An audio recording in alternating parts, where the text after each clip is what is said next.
హృదయపూర్వక నమస్కారాలు. ఇంత ప్రేమతో ఇంత అభిమానంతో ఇక్కడికి వచ్చినందుకు మీ అందరికీ మనస్ఫూర్తిగా ధన్యవాదాలు తెలుపుకుంటా ఉన్నాం. రాజకీయాల్లోకి చాలా ఇష్టంతో వచ్చాను. అంటే ఆశయాలని ఎంత క్రమంలో తీసుకెళ్ళాలి, ఒక ప్రయత్నం చేయకపోతే సమాజం మారదు. నేను మీకు ఇచ్చే మాట కూడా మీరు ఇంత అభిమానంతో వచ్చారు, ఇంత ప్రేమతో వచ్చారు. మనకి వచ్చిన ప్రతి ఓటు అది నాకు ఒక 100 ఓట్లతో సమానం. నాకు అంత గుండెల్లో పెట్టుకుంటాను నాకు వచ్చిన ప్రతి ఓటు. నేను అందరిని అడుగుతా ఉన్నాను, మేము ఎందుకు ఓడిపోయాం అసలు ముందుకు ఓట్లు వచ్చినందుకు సంతోషించండి. కనీసం మిమ్మల్ని నమ్మి కొద్దిమంది వేశారు మీరు, దానికి నేను సంతోషిస్తున్నాను. దానికి అలాగే మనల్ని కూర్చోబెట్టి మీరు వాళ్ళతో ఇదైపోయారు వీళ్ళతో ఇదైపోయారు. అసలు మనకి పని చేయడానికి నేనే 2014 2019 నేను తిరిగాను రోడ్ల మీద.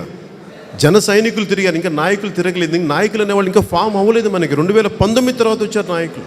ఇది ముందుకు తీసుకెళ్ళడానికి యాక్చువల్గా 2019 ఇది నిజమైన రాజకీయ పార్టీగా అవతరించింది జనసేన పార్టీ. దెబ్బలు తిన్నాం.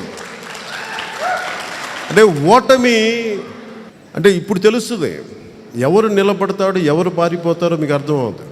నేను అందుకనే అవివేకంతో మాట్లాడినప్పుడు 2014లో మాట్లాడుతున్నప్పుడు నేను ఏం చెప్పానంటే ఒక 25 సంవత్సరాలను దృష్టిలో పెట్టుకుని రాజకీయాల్లోకి వచ్చానని చెప్పి సరదాగా రాలేదు. నేను ఏదో కూర్చోబెట్టి 2019లో అద్భుతాలు జరిగితే నేను నమ్మలేదు. అది కూడా చెప్తున్నా. నేను మనకి ఎవరైతే అండగా ఉన్నారో వాళ్ళ నమ్మకాన్ని తీసుకొస్తాను. నేను ఎవరైనా ఇన్ని కోట్ల మంది వాళ్ళ భవిష్యత్తుని మన చేతులు ఎందుకు పెట్టాలి, నేనేం ఇంప్రూవ్ చేయాలి నేను ఆలోచిస్తాను. అది అందుకు నాకు వచ్చిన ప్రతి ఓటుకి నేను సర్వదా ఎల్లవేళలా కృతజ్ఞత ఉంటాను. నేను అంత నాకు గౌరవంతో వారికి నేను మోకరిల్లుతాను. నాకు ఓట్లు వేసిన ప్రతి ఒక్కరికి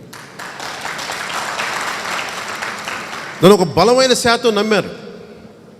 ఆ నమ్మకాన్ని నేను నిలబెట్టుకుంటాను. నిన్న కూడా సభలో చెప్పాను, నా చివరి శ్వాస వరకు. నన్ను అడిగారు చాలామంది, ఎంతకాలం నడుపుతావు ఈ పార్టీని అంటే, మీలో నుంచి ఒక 4 వచ్చి నన్ను మోసుకెళ్లే వరకు నడుపుతాను. ఏంటండి వీడియో నచ్చిందా? అయితే ఓ లైక్ వేసుకోండి, లేదంటే ఓ కామెంట్ చేయండి.